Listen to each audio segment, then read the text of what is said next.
ಅರ್ಜುನ್, ನೀನು ನಿನ್ನ ಮನಸ್ಸು ನನ್ನ ಅಧೀನ.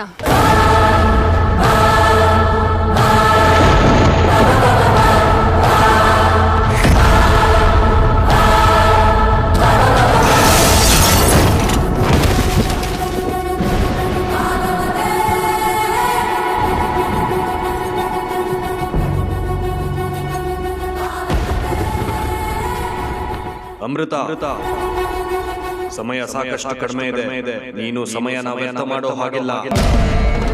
ಸರಿಯಾದ ಸಮಯಕ್ಕೆ ನೀನು ನಿನ್ನ ಅರ್ಜುನ್ ಬಂದ್ರೆ ಮಾತ್ರ ನೀವು ನಾಗಲೋಕಕ್ಕೆ ಸೇರೋದಕ್ಕೆ ಸಾಧ್ಯ. ಬನ್ನಿ ಬೇಗ. ಯಜ್ಞಪುತ್ರ, ಕ್ಷಮೆ ಇರಲಿ, ಈಗಲೇ ಬನ್ನಿ ಅರ್ಜುನ.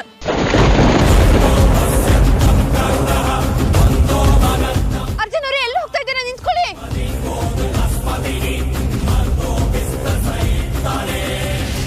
ಅರ್ಜುನ್ ಅವ್ರನ್ನ ಕರ್ಕೊಂಡು ಬಂದೆ. ಅರ್ಜುನ್ ಅವರೇ,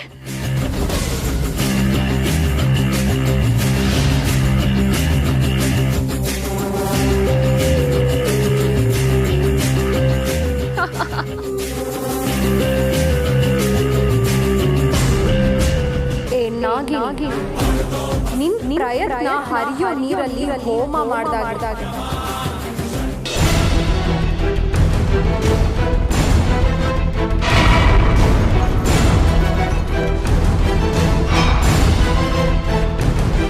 ಅರ್ಜುನ್ ಅವರೇ, ಅರ್ಜುನ್ ಅವರೇ, ಅರ್ಜುನ್ ಅವರೇ, ಎಲ್ಲಿ ಹೋದ್ರಿ ಅರ್ಜುನ್ ಅವರೇ? ಅರ್ಜುನ್ ಅವರೇ, ಎಲ್ಲಿ ಹೋದ್ರಿ?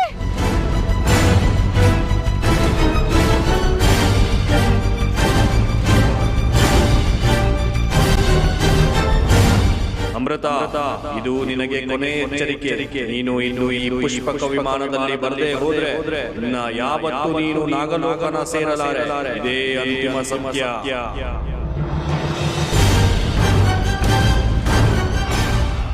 ಅರ್ಜುನ್ ಅವರೇ, ಎಲ್ಲಿದ್ದೀರಾ ನೀವು? ಯಾಕೆ ನೀವು ನನ್ನ ಕಣ್ಣಿಗೆ ಕಾಣಿಸ್ತಾ ಇಲ್ಲ? ಅರ್ಜುನ್ ಅವರೇ,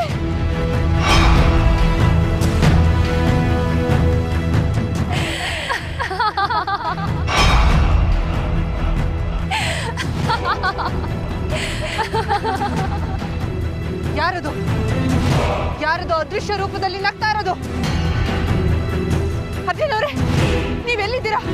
ನೀವ್ ಯಾಕೆ ನನ್ನ ಕಣ್ಣಿಗೆ ಕಾಣಿಸ್ತಾ ಇಲ್ಲ? ಇನ್ನ ಅರ್ಜುನ್ ನಿನ್ ಕಣ್ಣಿಗೆ ಕಾಣಿಸೋದು ಇಲ್ಲ, ನಿನ್ ಕೈಗೆ ಸಿಗೋದು ಇಲ್ಲ. ಯಾರು ನೀನು?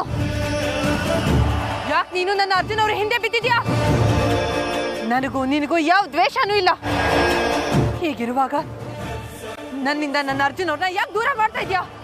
ನಿನಗೂ ನನಗೂ ಯಾವ ದ್ವೇಷನೂ ಇಲ್ಲ, ಆದ್ರೆ ಅರ್ಜುನ್ ಮೇಲೆ ನನಗ್ ವ್ಯಾಮೋಹ ಇದೆಯಲ್ಲ. ಗುರು, ನನ್ನ ಗಂಡ. ಒಬ್ಬರ ಗಂಡನ್ನ ಬಯಸೋದು ನೈತಿಕತೆ ಅಲ್ಲ. ನೈತಿಕತೆನೋ ಅನೈತಿಕತೆನೋ ಅದ್ ನನಗ್ ಗೊತ್ತಿಲ್ಲ, ಅದ್ ನನಗ್ ಬೇಕಾಗೂ ಇಲ್ಲ. ನಾನು ಅರ್ಜುನ್ನ ಪಡ್ಕೊಳ್ಳೋದಕ್ಕೆ ಈ ಲೋಕಕ್ಕೆ ಬಂದಿರೋದು. ಪಡ್ಕೋತೀನಿ, ಅದೇ ಸತ್ಯ.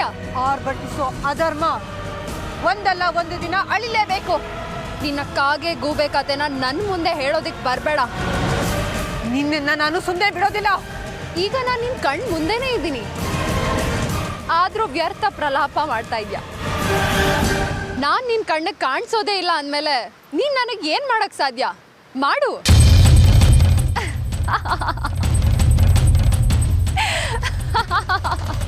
ಧ್ವನಿ ಈ ಕಡೆಯಿಂದ ಬರ್ತಾ ಇದೆ.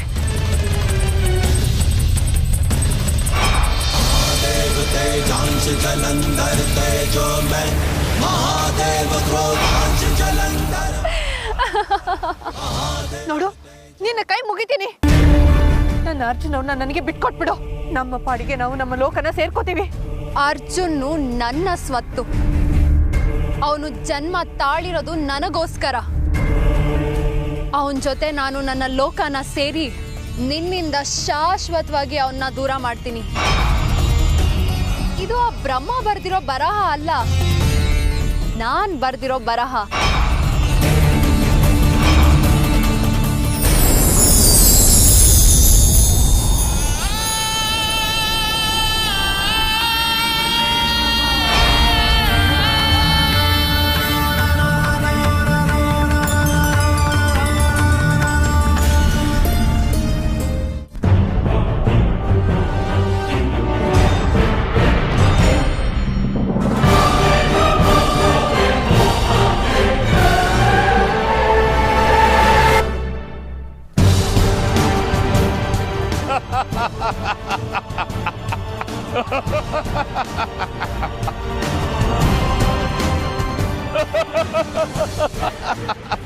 ಬಾಬಾ, ಅವರಿಬ್ರು ನಮ್ಮಿಂದ ದೂರ ಆಗ್ತಾರೆ ಅನ್ನೋ ಆತಂಕದಲ್ಲಿದ್ರೆ ನೀವು ಆನಂದವಾಗಿರೋರ್ ತರ ನಗ್ತಾ ಇದ್ದೀರಲ್ಲ. ಆನಂದವಾಗಿರೋ ತರ ಅಲ್ಲ, ಆನಂದವಾಗೇ ಇದ್ದೀನಿ. ಅರ್ಥ ಮಾಡ್ಕೊಳಕ್ಕೆ ಆಗೋದಿಲ್ಲ ಬಾಬಾ. ಅರ್ಥ ಮಾಡ್ಕೊಳ್ದೇ ಇರೋದಕ್ಕೆ ನಾನು ನಿಗೂಢವಾದ ವ್ಯಕ್ತಿ ಅಲ್ಲ ರುದ್ರ. ಏನೋ ಆಗ್ಬಿಡುತ್ತೆ ಅಂತ ಆತಂಕದಲ್ಲಿದ್ವಲ್ಲ, ಆ ಆತಂಕ ನಮ್ಮಿಂದ ದೂರ ಆಗೋಯ್ತು. ಏನ್ ಹೇಳ್ತಿದ್ದೀರಾ ಬಾಬಾ? ಆ ನಾಗಿಣಿ ನಾಗಯೋಧನ್ನ ನಾಗಲೋಕಕ್ಕೆ ಕರ್ಕೊಂಡು ಹೋಗೋದ್ರಲ್ಲಿ ವಿಫಲವಾದ್ಲು. ಅಂದ್ರೆ ನಾಗಮಣಿ ಇನ್ನೂ ಈ ಭೂಲೋಕದಲ್ಲೇ ಇದೆ. ನಾವು ಪ್ರಯತ್ನ ಪಟ್ರೆ ಅದನ್ನ ವಶಪಡಿಸ್ಕೋಬಹುದು. ಹೌದು ಬಾಬಾ, ಆದ್ರೆ ಅವರು ನಾಗಲೋಕಕ್ಕೆ ಹೋಗ್ತಾರೆ ಅಂತ ಹೇಳಿದ್ರಿ ನೀವು. ಅವರು ನಾಗಲೋಕಕ್ಕಷ್ಟೇ ಅಲ್ಲ, ಇನ್ನು ಯಾವ ಲೋಕಕ್ಕೆ ಹೋಗೋಕ್ಕೂ ಸಾಧ್ಯ ಇಲ್ಲ. ಅವರು ಎಲ್ಲೇ ಇದ್ರು ನಿಮ್ಮ ಸುತ್ತಮುತ್ತಲಲ್ಲೇ ಇರಬೇಕು. ತಾತ್ಕಾಲಿಕವಾಗಲ್ಲ, ಶಾಶ್ವತವಾಗಿ. ಅದು ಹೇಗೆ ಸಾಧ್ಯ ಬಾಬಾ? ಅವ್ರನ್ನ ತಡೆಯೋ ಶಕ್ತಿ ಇರೋದು ನಿಮ್ಮೊಬ್ರಿಗೆ ಮಾತ್ರ. ಅಂಥದ್ರಲ್ಲಿ ಮತ್ತಾರೋ ಒಂದು ತಡೆಯೋದಕ್ಕೆ ಹೇಗೆ ಸಾಧ್ಯ ಹೇಳಿ? ಒಂದು ಶಕ್ತಿ ತಡೆದಿದೆ. ಯಾವ ಶಕ್ತಿ ಬಾಬಾ ಅದು? ಮಾಯಾಶಕ್ತಿನ, ಮಾಂತ್ರಿಕ ಶಕ್ತಿನ, ತಾಂತ್ರಿಕ ಶಕ್ತಿನ, ಅಥವಾ ಸಾತ್ವಿಕ ಶಕ್ತಿನ, ದೈವಿ ಶಕ್ತಿನ? ಅದ್ಯಾವ ಶಕ್ತಿನೂ ಅಲ್ಲ. ಮತ್ತೆ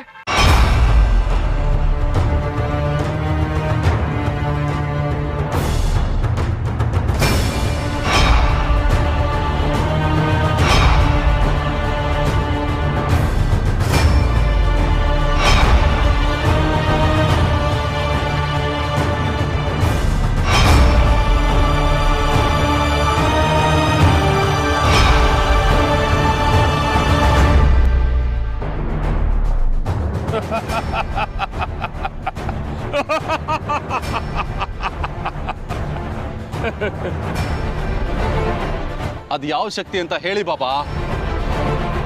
ಬಾಬಾ, ಯಾವ ಶಕ್ತಿ ಅಂತ ದಯವಿಟ್ಟು ಹೇಳಿ.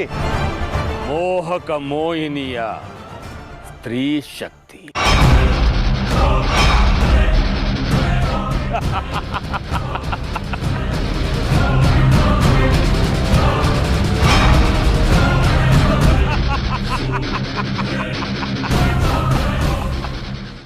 ನೀನು ಯಾರೇ ಆಗಿರೋ, ಯಾವ ಲೋಕದಿಂದನೇ ಬಂದಿರೋ, ನೀನು ಘೋರವಾದ ಅಪರಾಧ ಮಾಡಿದ್ಯಾ. ಇದಕ್ಕೆ ನೀನು ಸರಿಯಾದ ಫಲನ ಅನುಭವಿಸ್ತೀಯ. ಈ ನಾಗಿಣಿಯ ಕಾರ್ಕೋಟಕ ವಿಷಯಕ್ಕೆ ನೀನು ಬಲಿಯಾಗದೆ ಇರೋದಿಲ್ಲ. ನಿನ್ನ ವೇದನೆ ಅರಣ್ಯ ರೋಧನೆ ಅಮೃತ. ಇನ್ನ ನಿನ್ ಪಾಲಿಗೆ ಉಳ್ದಿರೋದು ವಿರಹ ವೇದನೆ ಮಾತ್ರ. ಅನ್ಭವಿಸು. ಅದನ್ನ ನೋಡಿ ನಾನ್ ಸಂತೋಷ ಪಡ್ತೀನಿ. ನಿನ್ನ ಸರ್ವನಾಶ ಮಾಡದೆ ಹೋದ್ರೆ ನಾನು ವಾಸುಕಿ ವಂಶದ ನಾಗಿಣಿನೇ ಅಲ್ಲ. ಇದು ನನ್ನ ಶಪಥ. ನಿನ್ನ ಶಪಥ ಆಗ್ಲಿ, ನಿನ್ನ ಶಾಪ ಆಗ್ಲಿ ನನ್ನನ್ ಏನು ಮಾಡೋದಕ್ಕಾಗೋದಿಲ್ಲ. ನನ್ನ ಶಕ್ತಿ ಸೂರ್ಯ ಆದ್ರೆ ನಿನ್ನ ಶಕ್ತಿ ಹಣತೆ. ಸಾಧ್ಯ ಆದ್ರೆ ನನ್ನಿಂದ ಅರ್ಜುನ ಪಡ್ಕೋ.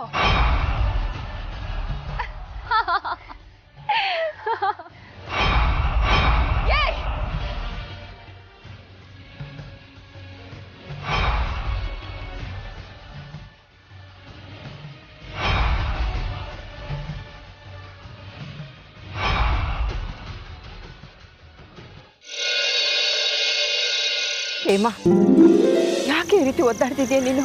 ಒದ್ದಾಡ್ದೆ ಇನ್ನೇನ್ ಮಾಡ್ಲಿ ಅತ್ತೆಮ್ಮ? ನಿಮ್ ಮಕ್ಳು ಮಾಡಕ್ ಹೊರಟಿರೋ ಕೆಲ್ಸಕ್ಕೆ ನನ್ ಹೊಟ್ಟೆ ಕೆಂಡ ಸುರಿದಾಗಿದೆ. ನನ್ ಮಗನ್ ಏನ್ ಮಾಡ್ತಾರೋ ಏನೋ ಅಂತ ನನ್ ಎದೆ ಹೊಡ್ಕೋತಾ ಇದೆ. ಹೇಮಾ, ಹಟ್ಟನ ಬೆಟ್ಟ ಅಂತ ಕೊರಗೋದ್ರಲ್ಲಿ, ಆತಂಕ ಪಡೋದ್ರಲ್ಲಿ ನೀನ್ ಎತ್ತಿದ ಕೈ ನೋಡು. ನೀನ್ ಅಂದ್ಕೊಂಡದ್ ಏನೂ ಆಗಿರಲ್ಲ ಕಣೆ, ಎಲ್ಲ ಒಳ್ಳೇದೇ ಆಗುತ್ತೆ. ದಯವಿಟ್ಟು ನೀನ್ ಸಮಾಧಾನವಾಗಿರೆ. ಹ್ಞೂ ಅಮ್ಮ, ಅಜ್ಜಿ ಹೇಳ್ತಾ ಇರೋದು ಸತ್ಯ. ಅರ್ಜುನ್ಗೆ ಏನೂ ಆಗಲ್ಲ, ನೀನ್ ಧೈರ್ಯವಾಗಿರಮ್ಮ. ನಾನು ಅರ್ಜುನ್ ಜೊತೆ ಹೋದ್ರೆ ನನ್ನ ಮೇಲೆ ಅನುಮಾನ ಬರುತ್ತೆ. ಇವನೊಬ್ಬನೇ ಹೋಗೋದು ಸರಿ. ನಾನು ಅವ್ರ ದೃಷ್ಟಿಯಲ್ಲಿ ಮನೇಲಿದ್ದೀನಿ.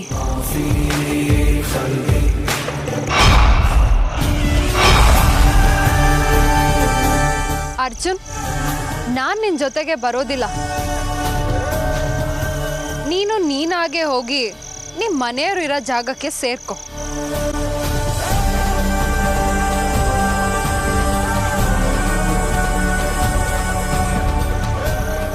ಅರ್ಜುನ್ ಮುಖ ನೋಡೋವರೆಗೂ ಧೈರ್ಯನೂ ಬರಲ್ಲ, ಸಮಾಧಾನದಿಂದನೂ ಇರಕ್ಕಾಗಲ್ಲ. ಎಲ್ಲಿ ನನ್ ಮಗ? ಏನ್ ಮಾಡಿದ್ರಿ ನನ್ ಮಗನ್ನ? ಅವನ್ ಪ್ರಾಣ ತೆಗೆದು ಬಿಟ್ರ?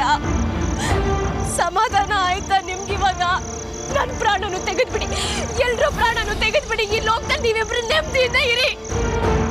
ಮೀನಿನ ಹೆಜ್ಜೆ ಬೇಕಾದ್ರೂ ಕಂಡಿಡಿಬಹುದು, ಆದ್ರೆ ಹೆಣ್ಣಿನ ಮನ್ಸಿನ ಮರ್ಮ ಮಾತ್ರ ತಿಳಿಯೋಕ್ಕಾಗೋದಿಲ್ಲ. ಇದು ಯುಗ ಯುಗಾಂತರದ ಸತ್ಯ.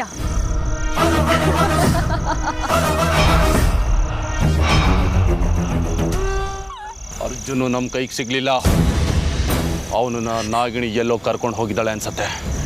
ಒಂದು ವೇಳೆ ಅವನು ನಮ್ಮ ಕೈಗೆ ಸಿಕ್ಕಿದಿದ್ರೆ ಅವನಿಗೆ ನರ್ಕದ ಹಾದಿ ಏನು ಅನ್ನೋದನ್ನ ತೋರಿಸ್ತಾ ಇದ್ವಿ.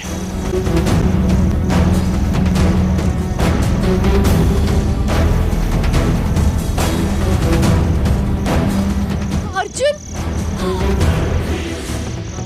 ಅರ್ಜುನ್, ಅರ್ಜುನ್, ನನ್ ಕಂದ, ನಿನ್ಗೇನು ಆಗಿಲ್ಲ ತಾನೆ?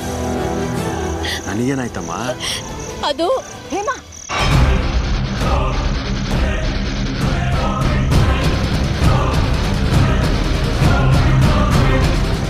ಅಜ್ಜಿ, ನನಗೇನಾಗಿತ್ತು?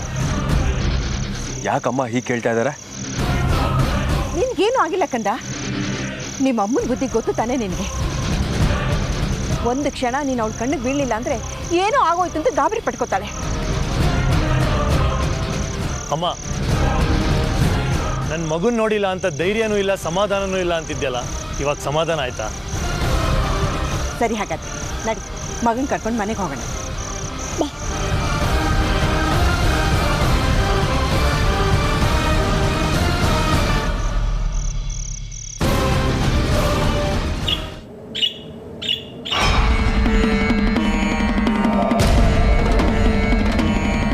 ನಾಗಲೋಕಕ್ಕೆ ನಾನು ನನ್ನ ಅರ್ಜುನ್ ಅವ್ರ ಜೊತೆ ಸೇರ್ಕೋತೀನಿ ಅಂತ ತುಂಬ ಸಂಭ್ರಮದಲ್ಲಿದ್ದೆ. ಆದರೆ ಅದ್ಯಾವ ಮಾಯಾಶಕ್ತಿ ಸ್ತ್ರೀನೋ ನಮಗೆ ಅಡ್ಡ ಬಂದ್ಬಿಟ್ಲು. ನಾನು ಅರ್ಜುನ್ನ ಪಡ್ಕೊಳ್ಳೋದಕ್ಕೆ ಈ ಲೋಕಕ್ಕೆ ಬಂದಿರೋದು. ಪಡ್ಕೊಂಡೇ ಪಡ್ಕೋತೀನಿ, ಅದೇ ಸತ್ಯ. ಅವಳು ಯಾರೇ ಆಗಿರಲಿ, ಯಾವ ಲೋಕದವಳೇ ಆಗಿರಲಿ, ಅವಳಿಗೆ ಎಷ್ಟೇ ಶಕ್ತಿ ಸಾಮರ್ಥ್ಯ ಇರಲಿ, ನಾನಂತೂ ಅವಳನ್ನು ಸುಮ್ಮನೆ ಬಿಡೋದಿಲ್ಲ. ನನ್ನ ಅರ್ಜುನ್ ಅವರೇ ನನಗೆ ಸರ್ವಸ್ವ. ಅವಳನ್ನು ನಾನು ಉಳಿಸ್ಕೋತೀನಿ. ನೋಡು ನೋಡು, ಇದು ಲೋಕ ಕಲ್ಯಾಣಕ್ಕೆ ಮಾತ್ರ ಉಪಯೋಗವಾಗಬೇಕು. ಯಾರು ಇದನ್ನು ಉಪಯೋಗಿಸುತ್ತಾರೋ ಅವರ ಸಂಹಾರನ ಈ ಚಕ್ರಾಯುಧ ಮಾಡುತ್ತೆ.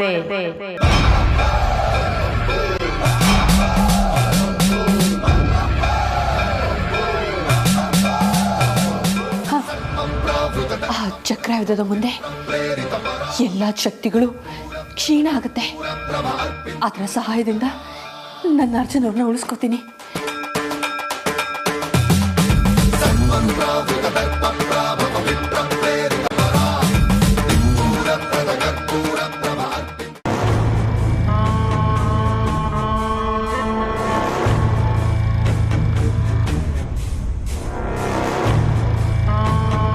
ಅರ್ಜುನ್, ನಿಮ್ಗೇನೂ ಆಗಿಲ್ಲ ತಾನೆ? ನೀವು ಹುಷಾರಾಗಿದ್ದೀರಾ ತಾನೆ? ನನಗೆ ಯಾಕೋ ಇದೆಲ್ಲ ವಿಚಿತ್ರ ಅಂತ ಅನ್ನಿಸ್ತಾ ಇದೆ. ಯಾಕೋ? ಮತ್ತಿನ್ನೇನಜ್ಜಿ, ಅಮ್ಮ ನೋಡಿದ್ರೆ ಬಂದು ಹೇಗಿದ್ಯಾ ಅಂತ ಕೇಳ್ತಾರೆ. ಮಣಿಯವ್ರು ಬಂದು ನೀವು ಹುಷಾರಾಗಿದ್ದೀರಾ ಅಂತ ಕೇಳ್ತಾರೆ. ಇಷ್ಟಕ್ಕೂ ನನಗೇನಾಗಿದೆ ಅನ್ನೋದೇ ಗೊತ್ತಾಗ್ತಾ ಇಲ್ಲ. ಅಥವಾ ನೀವೆಲ್ಲರೂ ಸೇರಿ ನನ್ನಿಂದ ಏನನ್ನೋ ಮುಚ್ಚಿಡ್ತಾ ಇದ್ದೀರಾ ಅಂತ ಅನ್ನಿಸ್ತಾ ಇದೆ. ಅಯ್ಯೋ, ಮುಚ್ಚಿಡಕ್ಕೇನಿದೆ? ಸುಮ್ಮನೆ ನೀನೇನೇನು ಅಂದ್ಕೋಬೇಡ. ಇದ್ದಕ್ಕಿದ್ದಾಗೆ ಕೋಪ ಮಾಡ್ಕೊಂಡು ಮನೆಯಿಂದ ಹೋಗ್ಬಿಟ್ರು. ಯಾಕೆ ಅಂತಾನೆ ಗೊತ್ತಾಗ್ಲಿಲ್ಲ. ಇಷ್ಟಕ್ಕೆ ನೀನು ಗಾಬರಿ ಆಗಿದೆಯಾ ಮಣಿ?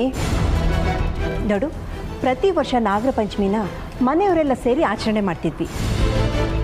ಎಲ್ಲಿ ವರ್ಷ ತಪ್ಪೋಗುತ್ತೋ ಅಂತ ಅವನಾಗವನೇ ನಾಗಬನಕ್ಕೆ ಬಂದ ಅಷ್ಟೇ. ಹಾಂ. ಓ, ಇಷ್ಟೇನಾ?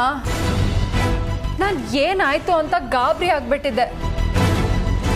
ಮದುವೆಗೆ ಮುಂಚೆನೇ ಹೀಗೆ, ಮದುವೆ ಆದ್ಮೇಲೆ ಇನ್ನು ಹೇಗೋ ಅಂತ ಆತಂಕ ಆಗ್ಬಿಟ್ಟಿತ್ತು ನನಗೆ. ನಿನ್ನ ಆತಂಕಕ್ಕೂ ನಿನ್ನ ಬೈಕೋ ಅರ್ಥ ಇಲ್ಲ ಮಣಿ. ಇದೇ ಮೊದಲು ಬಾರಿ ಅವನು ಈ ಥರ ಎಲ್ಲ ಮಾಡ್ಕೊಂಡಿದ್ದು. ಇನ್ನು ಮುಂದೆ ಇದು ರಿಪೀಟ್ ಆಗಲ್ಲ. ಸಮಾಧಾನವಾಗಿರೋ ಮಣಿ, ನನ್ನ ಮಗನೂ ಒಂದೇ, ಅಪರಂಜಿನೂ ಒಂದೇ. ನೀನು ಅವನ ಜೊತೆ ಆನಂದವಾಗಿ ಬಾಳಬಹುದು. ನೀವೆಲ್ಲ ಇಷ್ಟೊಂದು ಭರವಸೆ ಕೊಡ್ತಾ ಇರೋದು ನೋಡ್ತಾ ಇದ್ರೆ ನನಗೆ ಭೂಮಿ ಯಾವುದು ಬಾನ್ ಯಾವುದು ಅನ್ನೋದೇ ಗೊತ್ತಾಗ್ತಾ ಇಲ್ಲ. ಸದ್ಯ ನಿನಗೆ ಸಮಾಧಾನ ಆಯ್ತಲ್ಲ, ಅದೇ ನನಗೆ ಸಂತೋಷ. ಅತ್ತೆ, ಪೂಜೆ ಎಲ್ಲ ಹೇಗಾಯ್ತು?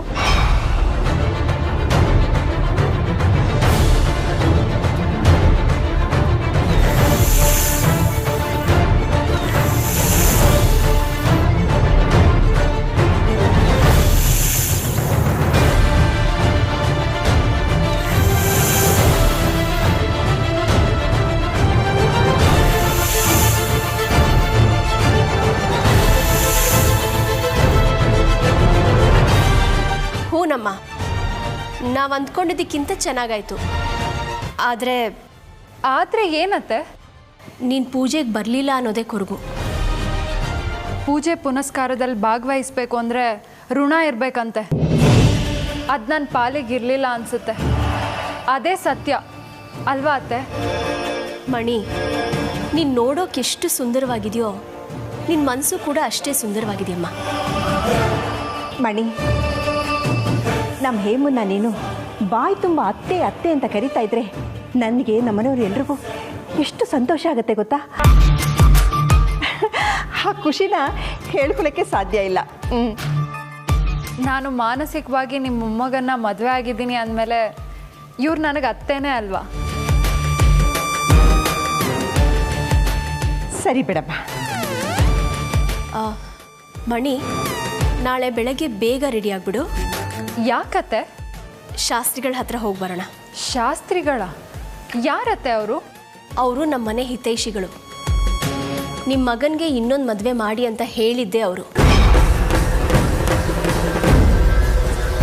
ನೀನು ನಮಗೆ ಸಿಗೋಕ್ಕಿಂತ ಮುಂಚೆ ಇಂಥ ದೇವಸ್ಥಾನಕ್ಕೆ ಹೋಗಿ ಇಂಥದ್ದೇ ಬಣ್ಣದ ಬಟ್ಟೆ ಹಾಕ್ಕೊಂಡಿರೋ, ಇಂಥದ್ದೇ ಬಣ್ಣದ ಹೂಗಳನ್ನ ಹಿಡ್ಕೊಂಡಿರೋ, ಇಂಥದ್ದೇ ದಿಕ್ಕಿಗೆ ಮುಖ ಮಾಡಿರೋ ಹುಡುಗಿ ಒಬ್ಳು ಇರ್ತಾಳೆ ಅಂತ ಹೇಳಿದ್ರು.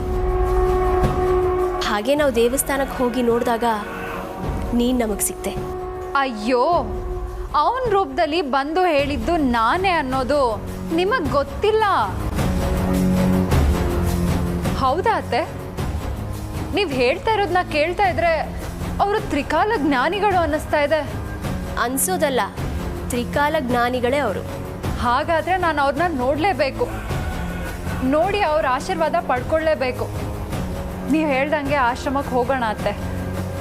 ಸರಿಮ್ಮ, ಹೋಗಿ ವಿಶ್ರಾಂತಿ ತಗೊಳ್ಳಿ.